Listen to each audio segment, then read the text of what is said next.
During Namwa University's orientation day, Sang-yin arrived at his dorm to find Duan Jiaxiu, a computer science major, and two lively AI students, Qian Fei and Chen Junwen, already there. As they introduced themselves, Chen Junwen and Qian Fei playfully bickered, preferring a quiet, cool guy over a walking loudspeaker.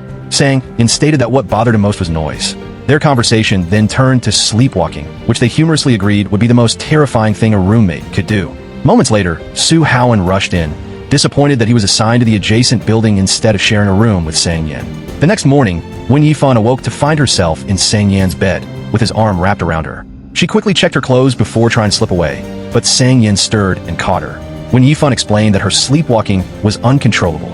Sang-yin, feigning distress, joked that she always seemed to covet him, expressing concern for his innocence. Wen Yifan clarified that she had simply sleepwalked into his room and inadvertently found a spot on his bed without making any physical contact. She then accused him of having poor sleeping manners, claiming he pulled her back when she tried to leave, suggesting this incident should cancel out the previous time she hugged him while sleepwalking. Sang-yin disagreed, pointing out that both instances were initiated by her, leaving him at a disadvantage. Pressured for an interview, Wen Yifan promised to discuss it further that evening. Meanwhile, Uncle Ma frantically searched for Grandpa Su's medicine, discovering an empty box in the trash. He immediately took Grandpa Su to the hospital, only for Grandpa Su to vanish after Uncle Ma parked the car. At the hospital, Zhong Siqiao, who was accompanying another patient, was approached by a distressed Uncle Ma. They learned from security that Grandpa Su had hailed a taxi and left. Zhong Siqiao called Su Haowen, and together they tried to locate him. Su Haowen playfully speculated that his grandfather might have eloped with Aunt Fong, a friend who had reported feeling unwell. They went to Aunt Fong's home with fruit and found Grandpa Su caring for her. Seeing this, Su Haowen became angry, feeling his grandfather was betraying his grandmother, and stormed out. Zhong Siqiao followed and took him for a ride to clear his head. As they rode, Su Haowen confessed he now understood why his grandmother sought her own path in life, as his grandparents' marriage evidently lacked affection. He lamented feeling like the family's biggest disappointment compared to his accomplished older brother. He recounted a tragic story from 2008, the year of the Olympics. He had wanted to go to Beijing for the opening ceremony, and his father promised to take him if he ranked in the top 15 of his class. He ended up ranking 28th out of 30. Enraged by his poor performance, his father changed their travel plans, taking his mother and brother westward instead of north. Tragically, they were involved in a car accident on slippery roads, and all three perished. Su Haowen described losing the three most outstanding people in his life simultaneously. Moved by his story, Zhong Siqiao offered comfort, assuring him that his family loved him and encouraging him to open up, suggesting he could find hope by crossing the metaphorical bridge in his heart. Su Haowen, touched, embraced her. He also shared that he adopted a dog named Wood, a fellow orphan, but didn't keep it with him as it constantly reminded him of his profound grief.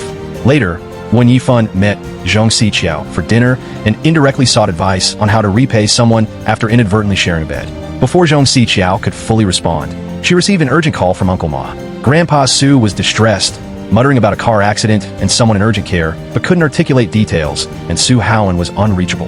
Zhong Siqiao quickly left for the hospital, promising to explain later. In the car going to the hospital, Zhong Siqiao tried to calm Grandpa Su, who was disoriented and confused her for his wife, talking about her travels. She called Su Haowen, who confirmed he was at work and safe.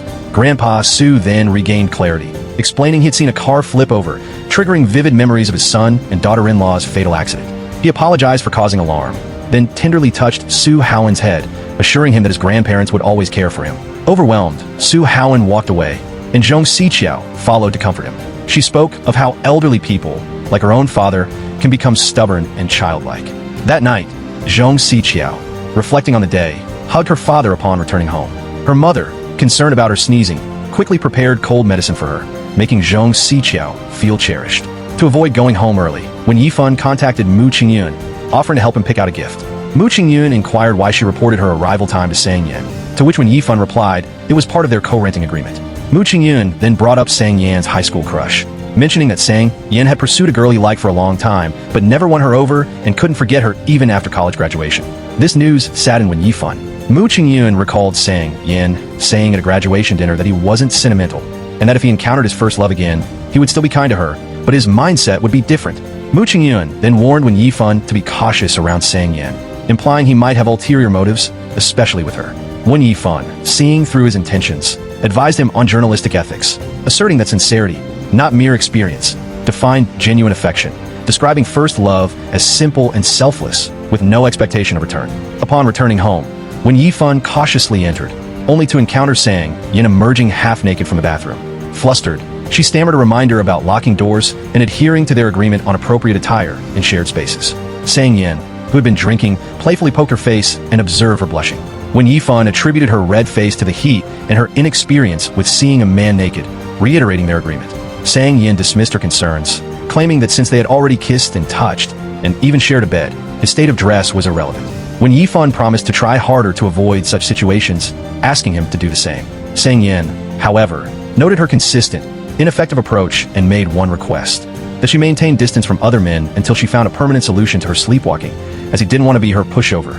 Left to consider his words, when Yifan wondered if she should take pity on him. Later, alone, she reflected on her strong reaction to Mu Qingyun's touch compared to her lack of discomfort with Sang Yin, wondering if she still harbored feelings for him. Determined to prevent sleepwalking, she resolved to stay awake. She then noticed newly installed lights and bumper strips on the sharp corners of the house, realizing these protective measures were for her. Finally, she discovered Sang Yin asleep on the sofa. He apologized for startling her, humorously suggesting he might have been sleepwalking to even things out, and declared them even. He advised her to lock her door before going to sleep. When Yifan was left wondering if she had misunderstood his intentions all along.